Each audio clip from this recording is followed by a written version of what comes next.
আসসালামু আলাইকুম এভরিওয়ান, কেমন আছেন সবাই? আপনার দোয়া ভালোবাসা আল্লাহর রহমতে আমিও ভালো আছি। আসছিলাম শহরে একটু কাজে, তাও আরাম ভাইয়ের সাথে।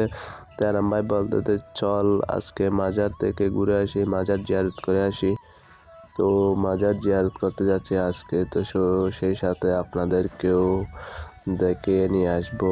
তো যে মাজারটিতে যাচ্ছি সেটা হচ্ছে বাইজিদ মোস্তামি, চিটাগাংয়ে মাজারটি অবস্থিত। তো আপনারা দেখতে থাকুন ভিডিওটা।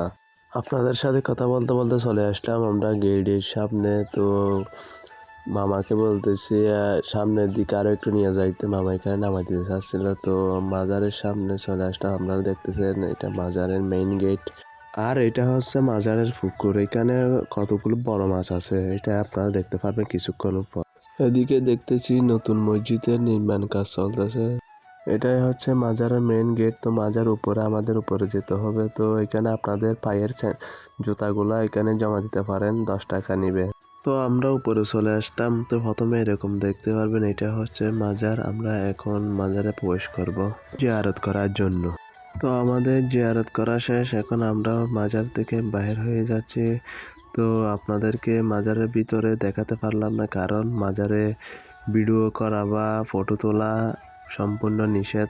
তাই বাহিরে এসে আপনাদেরকে ভিডিওর মাধ্যমে দেখানোর চেষ্টা করতেছি। এটাই হচ্ছে রাউজা শরীফ। তো আপনাদেরকে বাহির থেকে একটু দেখানোর চেষ্টা করলাম। তো আর এখন চলে এসেছি বাইজিদ মুস্তামি মাজারের মধ্যে। তো আর লাগে আনন্দ এসেছি, আনন্দ কিছু হয় না। আজ এসি মাজার জিয়ার ঘরে বেলাই তো খুব ভালো লাগে। মাজার আজগার শহর ঘরে খুব ভালো লাগে। এই মাজার আশা করছে এই পরিবেশন আছে, এর পরিবেশন খুব সুন্দর লাগে। ধন্যবাদ। এটা হচ্ছে মাজারের পিছনের দৃশ্য, অনেক সুন্দর। তা আপনারা চাইলে মাজারে আসতে পারেন জিয়ারত করানোর জন্য। এটা হচ্ছে এখানে মানত হিসেবে মানুষ অনেকজন অনেক কিছু বেঁধে দেয়। তো আসলে এইদিকে আরেকটা মাজার আছে, তো আমরা এইদিকে যাচ্ছি, আপনারা আসলে দেখতে পারবেন। অনেকেই জানেন না এখানে আরো একটি মাজার আছে। তো যেমন কি এনাম ভাই জানতো না এখানে আরেকটি মাজার আছে, আমি নিয়ে আসলাম। তো মাজারের পিছনে একটা রাস্তা আছে, সেইখান দিয়ে একটু হাঁটলেই দেখবেন আরেকটা মাজার।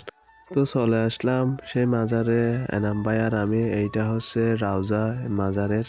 আসলে এটা হচ্ছে বেশি দূরে না, মাজারের পিছনের দিকে একটা রাস্তা আছে, সেটা দিয়ে আসলে চলে আসতে পারবে এখানে। তো আমাদের মাজার জিয়ারত করা শেষ, তো আমরা নিচে নেমে যাচ্ছি। নিচে নেমে চলে আসলাম দোকানে মাছের জন্য খাবার নেওয়ার জন্য। তো ভিডিওর শুরুতে আপনাদেরকে একটা পুকুর দেখাইছিলাম, সেই পুকুরে অনেকগুলো মাছ আছে, মাছগুলোকে খাবার দেওয়ার জন্য। তো এটাই হচ্ছে সেই মাছগুলো। এই মাছগুলো আপনারা এই বাইজিদ মোস্তামি মাজারে আসলেই দেখতে পারবেন, আর অন্য কোথাও দেখতে পারবেন না। আসলে মাছগুলোর নাম হচ্ছে গদালি মাছ মনে হয়। যখন মানুষ জিয়ারত করতে আসে এখানে, তো এই পুকুরে প্রত্যেকটা মানুষে এই মাছগুলোকে খাবার খাওয়ায়। আসলে এই মাছগুলো দেখতে অনেক সুন্দর, আর এই মাছগুলো কোথাও দেখা যায় না, এই মাজারে আসলেই দেখতে পারবেন আপনি। তো আমাদের মাজারের ভিডিও আজকে এই পর্যন্ত। তো পরবর্তী ভিডিও পর্যন্ত সবাই ভালো থাকবেন, সুস্থ থাকবেন, আল্লাহ হাফেজ।